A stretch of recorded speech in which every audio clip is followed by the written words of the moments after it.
Yeah, absolutely. Um, Completely agree with Luke. I think from the early days, it needs to be founder-led sales for as long as possible. The reason being is you've got this passion that you can't really teach, and it's why your early adopters go with you. They're taking a bet. They know that you've only been around for a few months, a couple of years, and they need to see that passion and kind of take that bet on you. So you can't really teach that until you've created enough credibility. And what I mean by credibility is validity. So you've got enough customers, enough of like the same segment, the same industry, and then start looking at case studies. Because if you bring in an early sales team, you need to equip them with enough ammunition that, even if they've got that passion, they can go into a sales meeting prepared. They can do as good a job as the founder.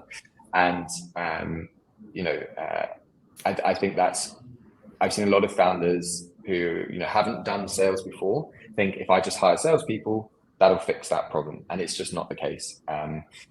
Sales is tough, but you've got to get stuck into it.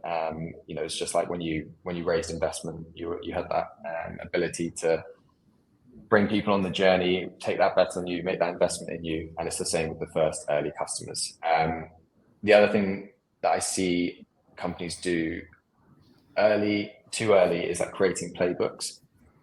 It is the like forever changing environment. Your ICP keeps changing, the product keeps changing, the market keeps changing. So to sort of define here's how we sell and bring in sales hires and give it to them and give them this rigid approach, I really don't recommend it.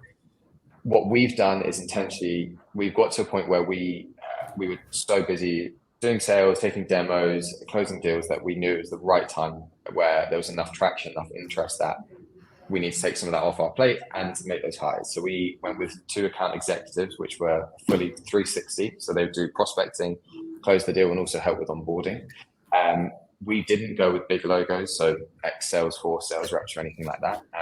I think it's the wrong mindset. Again, going to what Luke said, you need people who are creative, and they've got an understanding that it's not plain sailing at startup, and they embrace those challenges. So we went with 2 account executives, created a bit of competition, and we said to them, look, we can create the playbook together, but that's going to take time, and it's not going to be an easy journey. So we want to see like how you tackle the problems ahead, but you can be that person who's taking the company from 0 to 1.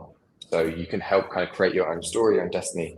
And I think looking out for people who want that challenge, they're not just looking for a salary, which you get great salaries in sales and things like that, was very, very intentional for us. We kind of empower everyone that like with the mindset that you can determine what your future looks like at Trumpet, and also the success of the company. But I guess to summarize, founder-led for as long as possible. Once you start to see repeatability, then you can make that investment in an early sales team. I recommend full 360, and then potentially wait for a more senior sales hire to kind of lead that team, or they can grow into those early hires can grow into that managerial role.